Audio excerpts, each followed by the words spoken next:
Welcome to Outdrive, folks. I'm your host, Cliff Callis, and each week I'm bringing you actionable marketing insights you can apply to reach, connect with, and convert rural American consumers. Outdrive is powered by Callis, a full-service advertising agency with a focus on marketing rural America. Callis offers a wide range of integrated marketing services, including website development, search engine marketing, social media, video, and digital. We develop strategic and creative campaigns to build your brand and your business, and you can learn more about us at ecallis.com. Now join me in the front seat as we head out on the road to success. Let's go. Hey folks, welcome to Outdrive. We've got another great story to share with you today about life and work in rural America.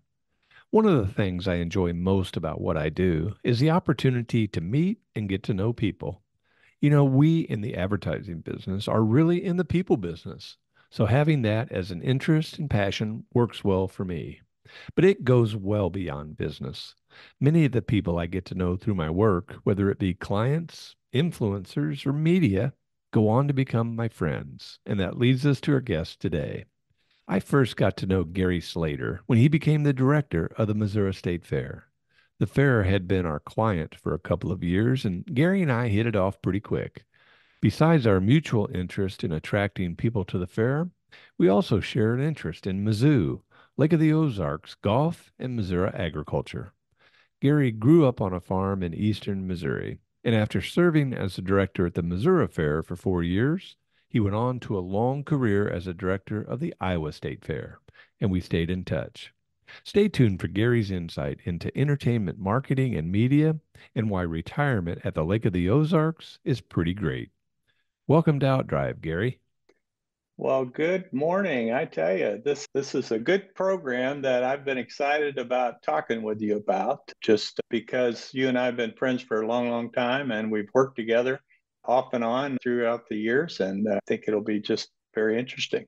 Well, I'm glad that you have that perspective. I'm excited as well. You know, I think we've got tons of stuff to talk about. We have lots of common interests, whether that be, certainly marketing. We both love marketing, but we have interests with golf, with University of Missouri, with agriculture. But today I do want to talk about event marketing and themes and campaigns and strategies that we've both used over the years to achieve whatever it was that we were trying to do. I know that you continue to pay attention to what's going on in the world, and so we can get into that a little bit, and then your take on rural America, having been born, raised, and lived. But before we go down any of those roads, why don't we start with having you tell our audience just a little bit about yourself? All right. Well, I'm a Missourian, born and raised, but I lived in Iowa for probably 30 years, a little bit more than 30 years over the course of my career. But I was born over in Pike County on the northeast side of Missouri, close to Clarksville, Missouri, south of Hannibal, north of St. Louis, right on the river, if you will. My father worked with a gentleman on a farming operation and a 600-acre farm. We had about 150 head of cows, all the crops and everything, corn, soybeans, rotation, but a lot of hay, a lot of silage. We had a feedlot system. Cattle went all the way through to harvest weight. And that kind of set the tone for, my fundamental work ethic, I think, because, it was always something to do. And Dad was always pretty adamant that I had a big part in that farming operation when I was growing up. Went to University of Missouri, was going to go home and farm, but that didn't pan out so much. So went to work after I was on the livestock judging team. I was on the meats judging team, animal science major, went to work for the Black Bull and China Breed Association as a field representative. Shortly thereafter, an opportunity came up for me to be the livestock director at the Missouri State Fair.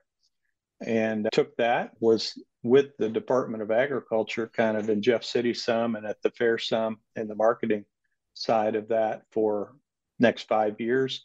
I went back to the college, University of Missouri, got a master's in food science and nutrition. But in the meantime, gentleman I worked for at the Missouri State Fair, Mr. Marion Lucas, become the manager of the Iowa State Fair. And had an opening there. Went to the Iowa State Fair back at that time as director of sponsorships and off-season events, free entertainment. We had kind of a smaller staff at that time, did a lot of those things. One of the off-season events was an event by the National Pork Producers Council that was World Pork Expo. Became the manager of World Pork Expo for 6 years before Missouri beckoned and a job was available as the director of the Missouri State Fair. And that was back in 1997. And came back and was the director of the Missouri State Fair for 4 years. And then Mr. Lucas, who we talked about just a minute ago, retired up in Iowa and was 2001 able to go back to the Iowa State Fair as the CEO and stayed there until just last year in that position when I retired and came back to the Lake of the Ozarks. So 97 is when you and I met, and Callis at the time was managing the advertising campaign, managing the fair marketing budget. Those were 4 good years. I remember those distinctly and getting to know you and the rest of the team you had around you. Did you ever think that growing up as a kid, you would eventually run not one, but two state fairs? Oh, absolutely not. I didn't look too much past the farm when I was growing up, really. And, I look at it now and think, gosh, how did I get to where I am now? Because I wasn't looking at that direction, even in high school. But, there was some, 4-H and FFA were very much a part of my life and was able to be an officer in both my local 4-H and also the FFA chapter at my high school, and raised purebred Hampshire hogs and took them to the Missouri State Fair to show every summer. And so I started branching out a little bit and enjoyed the livestock part of it. So when I went to the Missouri State Fair as the livestock manager there, it really kind of opened my eyes as to what event management was all about, and how uh, the Missouri State Fair serviced not only the purebred livestock in all of the species, but really was an event that people waited all summer or anticipated all summer long to come and enjoy for many, many reasons. And of course, my understanding was pretty much livestock oriented, but as you look at all of the other disciplines of the entries and contests that go on, as well as the entertainment, the food, really opened my eyes as to how those events function, in our communities today. Well, I think you're very well prepared for the role, looking back on it. And it's interesting you mentioned 4-H and FFA.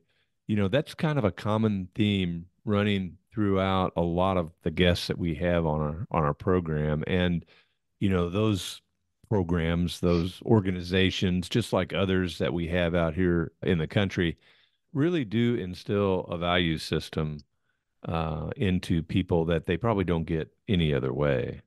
And then the other thing that you mentioned was hard work on the farm and how work ethic, just became ingrained in your DNA. Those are my words, not yours, but that's another common theme. There's no replacement for hard work.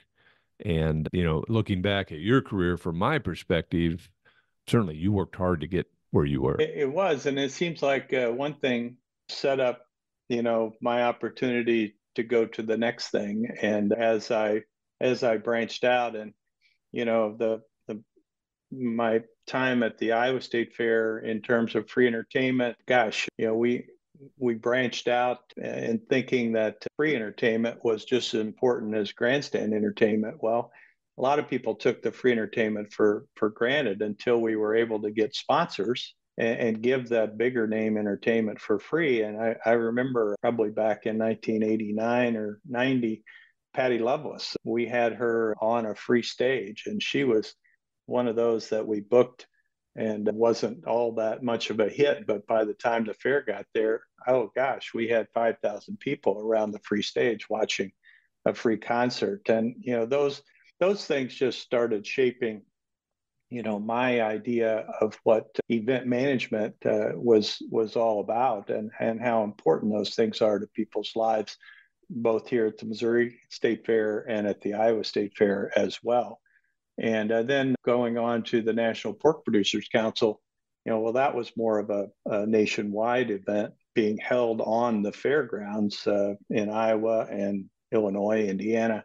But at the same time, working with those pork producers who had, that agriculture fundamental charge, I guess, in terms of why they were in the pork industry, but also the rural life in their communities, very important to them, and the livelihood that the pork production part of it went to. So, all of those things set me up, I think, in good foundation to come back and become the director of the Missouri State Fair. It was kind of tough back then, if you remember. The fair had not had a good financial history prior to that 1987 fair. The 1986 fair was not the best, and so we had to not only right the ship, but we had to financially, but we had to make sure that it didn't get back to that direction ever again. Well, thinking back about the roles that you've had over the years, I think our audience will be interested to know your perspective on what you think the role of a director, a CEO should be. You know, uh, Certainly you have to have vision. In both of my cases, I worked for the Missouri State Fair Commission, which was brand new at the time when I was at the Missouri State Fair. But the tradition of the Iowa State Board of Directors was longstanding when I went to the Iowa State Fair. So you have to have direction or vision because you've got a lot of people that have also a lot of ideas, and you've got to make sure that your board unites around that path, that 1 year, 3 year, and 5 year path that you have to make sure that, and it probably changes every year, but at the same time for that year, that's the path you're going down. And then I think you pull it all together because I've had the opportunity in every job I've had to have very talented staff. And so you don't want to get in your staff's way, but you want to give them the direction of where they need to go. And I think that's the role of the manager or the CEO, is to collectively keep his staff going the same direction, and at the same time working with the board to make sure that we as staff are going in the direction that they are looking forward to. So yeah, it sounds simple, but no, it's a daily communication, daily busy work of making sure that you're meeting with your staff, and that those challenges that come up on weekly, monthly basis are met. And I always told my staff to not look upon hurdles as a roadblock that you had to turn around and go the other way. Unless if the goal on the other side of that hurdle was important enough to get to and meant enough once we got there, let's see how to get over those hurdles or around those hurdles so that we could meet our goals.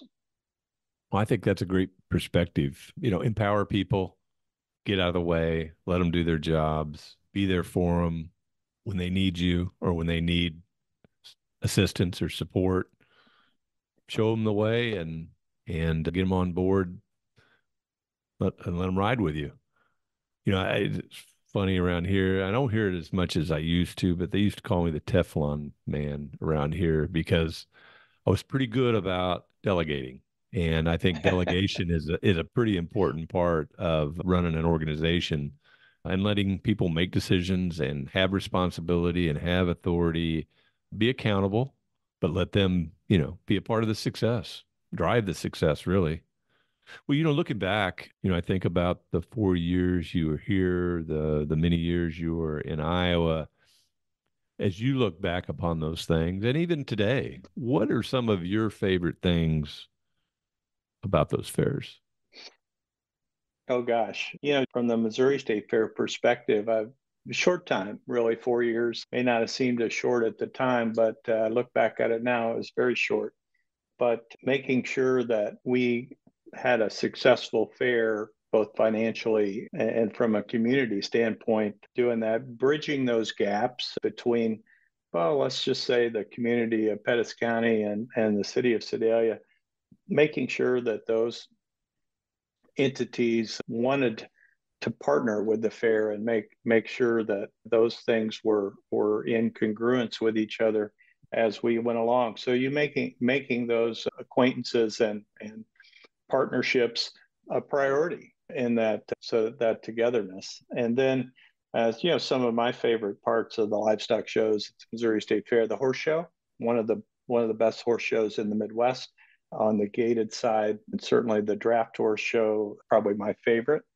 And, and as the CEO, if you could ride the hitch on the champion out of the arena, that was always a win for me personally, because I really like that side of it. But in Iowa, there's that fair is a big example because of 3 million people in Iowa. Over a million people came to the Iowa State Fair, and probably some of my accomplishments there that I'm proud of. There's about 900,000 people coming to the Iowa State Fair when I joined it in 2001. And when I left last year, we were consistently over 1.1 million in the 11 days of the fair.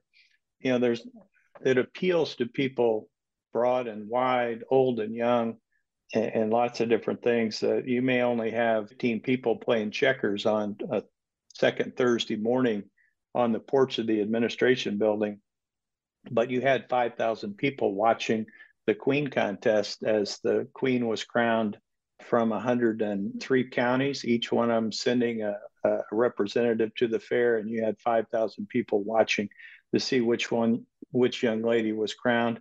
To all types of food, livestock shows were tremendous there as well. Livestock shows have changed a lot. The purebred hog shows aren't quite as big, as purebred hogs aren't as important into the food industry as they used to be. Many times those are companies that supply the breeding stock now, but at the same time, your market hog shows over 4-H and FFA have grown in the 20 years that I was there. And people 20 years ago said, 4-H and FFA is not going to live. They're going to die a slow death. Well, that's certainly not the case in the Midwest, because they have increased in their participation, and I think increased in their numbers in the state of Iowa, the state of Missouri.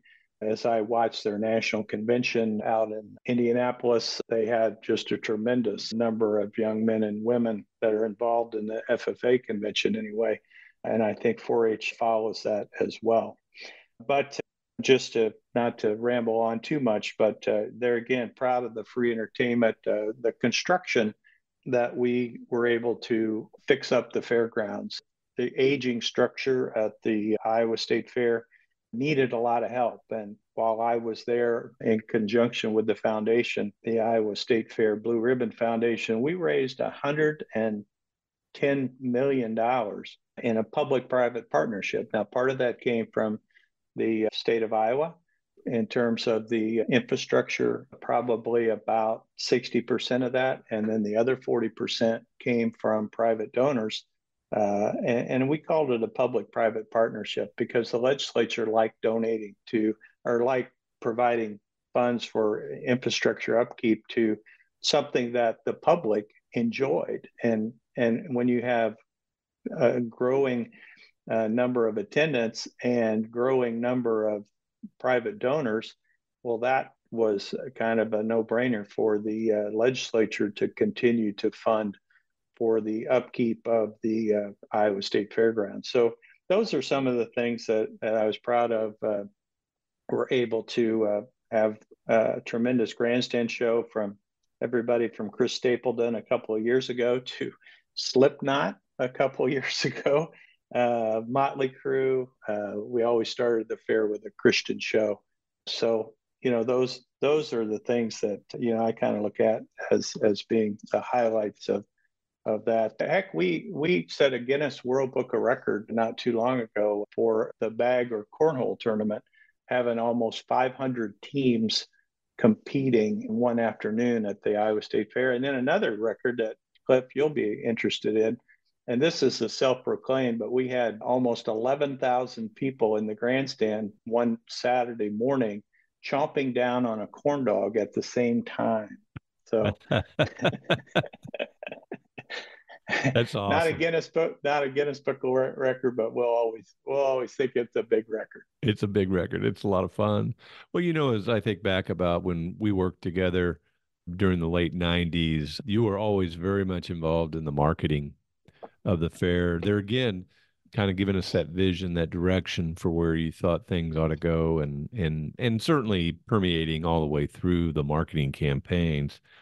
Was that something you liked doing? Did it come natural? What was your perspective on that? Always, I've always been drawn to that side of it. In these two instances or two events that I've been a part of, you didn't need everybody knew about the Missouri State Fair. Everybody knew about the Iowa State Fair. You basically had to tell them when it was and what the advantages of getting there. So in other words, you didn't have to educate them as to you know a new event. They knew what it was, but you had to make sure that you kind of closed the deal and they answered the call to action. I think that we put it in. One of the good campaigns I thought that we had when you were there was called little. We had a family in a car that were driving toward the front gate of the Missouri State Fair, and that the theme was on their license plate, "Fun for All." I and, remember that and I one. guess I guess I thought that was one of the best ones that we had. And then a couple of years later, I think we just you just changed the words and said it's all for fun. Yeah, we And did that. I think they were actually back to back. And in fact, I still have a license plate, a Missouri license plate with that on it in my bookcase. So I remember that one well.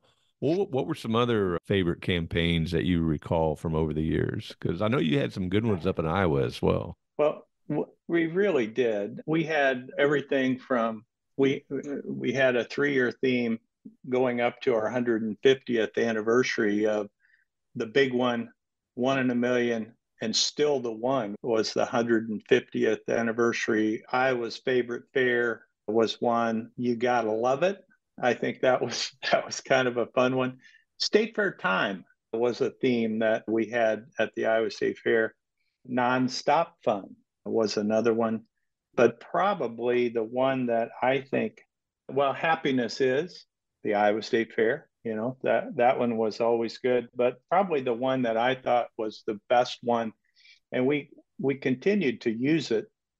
We used it for our theme, but as we're talking in a very similar thing with as we did with you, Cliff, is that talking with our ad agency and our marketing crew was staff were there, and I just made the statement. I said, it's really hard to compare ourselves because really nothing compares to the Iowa State Fair. And the ad agency gentleman who was in charge of our account, he just said, "You just said it right there. Nothing compares." And so we ran with that theme that year, but then we also branded our our year-round logo as "Nothing Compares," and they still use that today. And we've probably done that for 10 or 12 years now. And really something that I thought set the Iowa State Fair apart. And people, once they come to the Iowa State Fair, I think that they look at that as an event in Iowa that really has no comparison to other. There's a theme park, and there are other events in Des Moines. There are other events in Iowa. There's a theme park or two in Iowa, but really, you pull it all together at the Iowa State Fair. So those were some of my favorite marketing campaigns. And but there again, we had a great staff. Marketing has changed so much in the 20 years, Cliff. Did we know what social media was back in 1997 to 2001? Probably not. But Nope. now, big portion of it is on the social media side, and click throughs and paid page views, and being a part of Instagram, to all of those things is where you have to be to reach the audience today. That's the truth. You got to go where they are, and certainly that's where they are. But as I think about some of those themes, I think about the strategy behind them, and whether it's the Iowa State Fair, the Missouri State Fair, or probably any other state fair in the United States, they are unique. As I think about them, as we talk about them, there's really no place that has the combination of different kinds of things as a state fair. And of course, they're based on agriculture. They're the state's largest agricultural expos. But you also have entertainment. Sometimes you have racing, you have pie baking, you have certainly the livestock shows, you have the midway and the carnivals. It's where people still come to see the latest and the greatest gadget or gizmo, just like in the beginnings. And so, those themes were very well thought out, very strategic, because there really is nowhere but the fair. But you brought up social media, pay per click. And, as you think about some of the advertising and marketing strategies that you've employed over the years, what kinds do you think works best for an entertainment venue like the fair? Well, I think that's changed over the years. It was very different in Iowa than it was in Missouri. Being in the capital city of Iowa and the largest city in Iowa, you could utilize the radio and TV a little bit more so, I think, with an audience that was coming to the fair because they lived in a close proximity. You had a density of population that was from a close proximity. You also had the crossroads of Interstate 80 and Interstate 35. And so as you reached them with that traditional media, you did. Now, there again, that was part of the audience. The other part of the audience, the younger part that don't listen to that 50,000 watt AM agriculturally oriented radio station, you had to get with them other ways. And as you know, on the different musical channels, but as they change their thoughts of that to Spotify, and they don't listen to any of that broadcast anymore, you really have to be a part of that. So, newspapers also, the decline in papers read and published on a daily basis probably declined 70% in the 20 years that I was CEO, from a circulation standpoint, of the biggest paper in Iowa, the Des Moines Register. So, you really have to be up on that, and you have to know where you're coming from in terms of your surveys. I think surveys you need to do more periodically than less to make sure you know where your audience is getting their information from. Yeah, absolutely. Research is the foundation for all the strategy.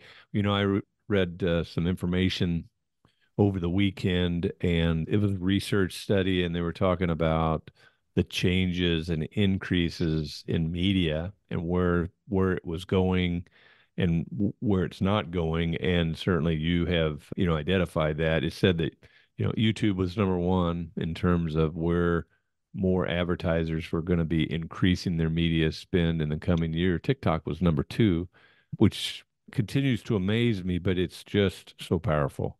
And, it all comes back to video. Video is driving so much of that.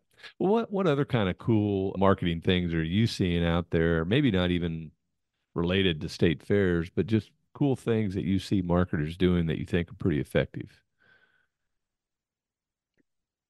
Yeah, it's kind of hard to say, in terms of, there again, you said it all just a minute ago, I think, is where, because whenever we think of something, oh gosh, I need to go purchase, this widget or that widget, what do? We Google it.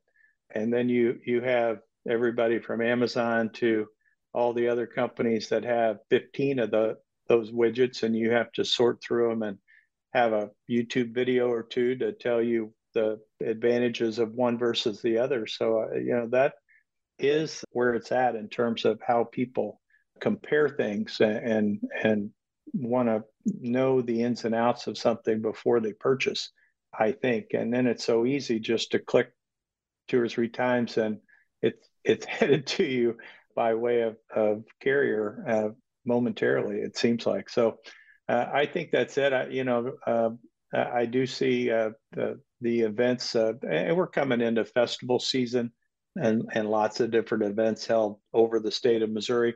See a lot of traditional marketing there still with calendars and reminders and different inclusions in publications.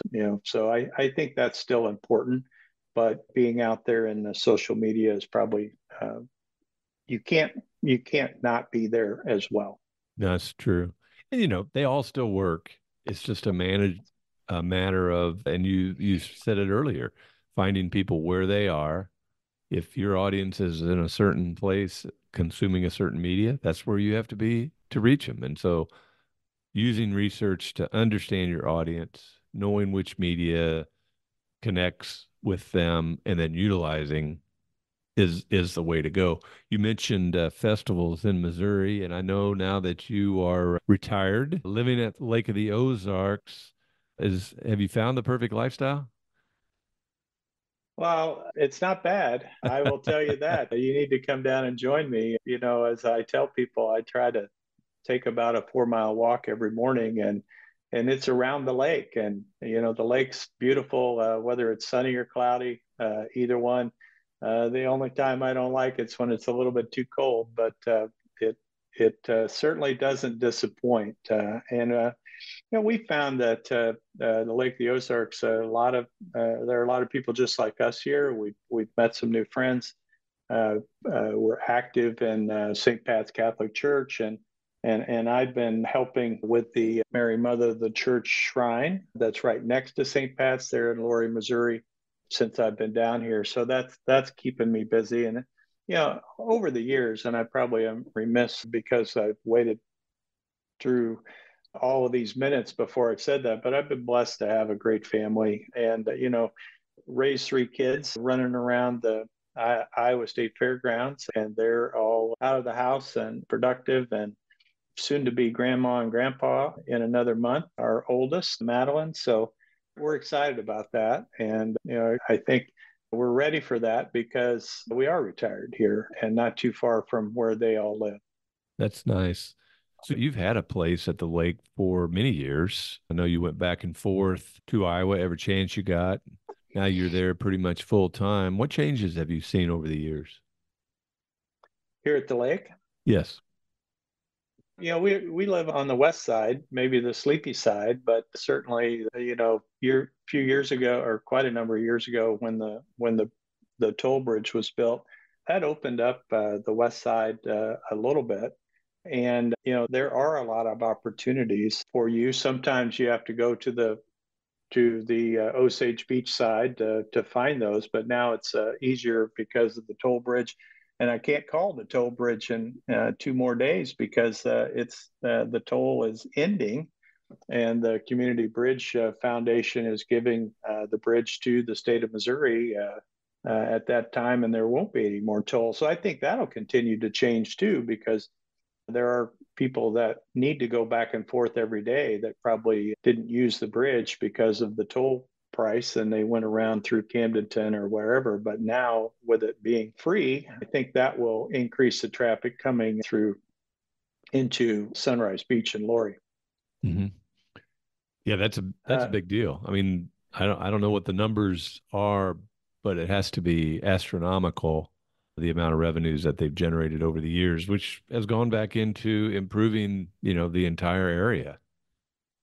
and then, it Lodge of the Four Seasons and Margaritaville, the old Tantera, they continue to have conventions, all through the winter on a pretty much a weekly basis. So that attracts folks to the lake area outside of certainly the recreational side of it.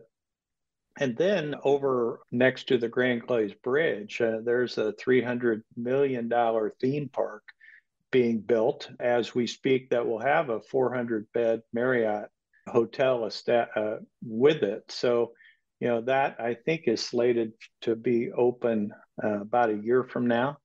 And so I think that will continue to attract and change, enhance the Lake of the Ozarks as well. And that's in the Osage Beach area, south of there. Yeah, lots of exciting things happening, and really they're all happening out here in rural America. I mean, there's an incredible number of opportunities. As we wind down today, I want to get your perspective on rural America. When I say those two words, what does that mean to you? It means different things today than it did when I was young and living at home. Today, it's more corporate farming, and living in Iowa for so long, it's like those businesses where the big get bigger and the small ones sell out to the big ones. It seems like so. You have you have farmers that were farming 500 and 1,000 acres 20 years ago, and now they're farming 3,000 and 5,000 acres today. And those growers, we don't raise livestock ourselves anymore. We usually grow for a big company, either have farrow and farrowers, and then growers, and then finishers. Those corporate America, and of course your big co-ops in terms of marketing your grain and how all that comes together has changed so much. But yet, I think it still comes down to that lifestyle of hard work and being, everybody says that the farmer is the biggest gambler there is, because when he puts the seed in the ground at this time of year, you're just praying that it's going to grow and bear fruit by fall. And so I think that's still the spirit today. It's just a little bit on a different scale. Got to have faith. That's a good perspective, Gary. What else would you like to share with our audience before we wrap up today? Well, I think I've had a great career, a great family that has supported everything we've done, whether moving to Iowa or coming back to Missouri. But I think relationships, if we have any young people that are listening to this, relationships are the key. If you remember, as I came back to be the director of the Missouri State Fair back in 1997, a big part of that was a gentleman by the name of John Saunders. And John was the director of agriculture at the time, but at the same time, he had been in the alumni role of my fraternity when I was in college.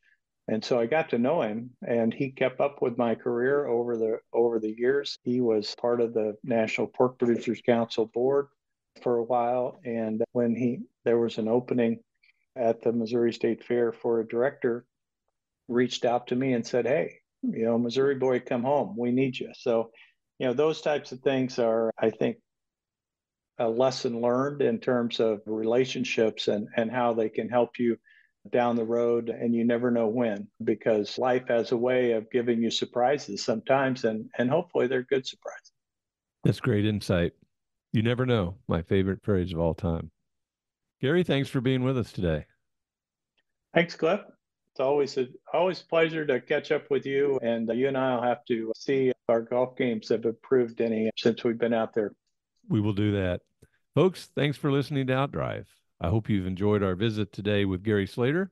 Come back again next week, and I'll take you down the roads of rural America, where it's heaven on earth. Thanks for taking a ride with us on Outdrive. This episode is complete, so head on over to eCallis.com for more insight you can apply to help drive your business growth. And be sure to sign up for our free monthly e-letter, Outthink, for even more helpful content about marketing to rural America. Have a great day and keep on driving.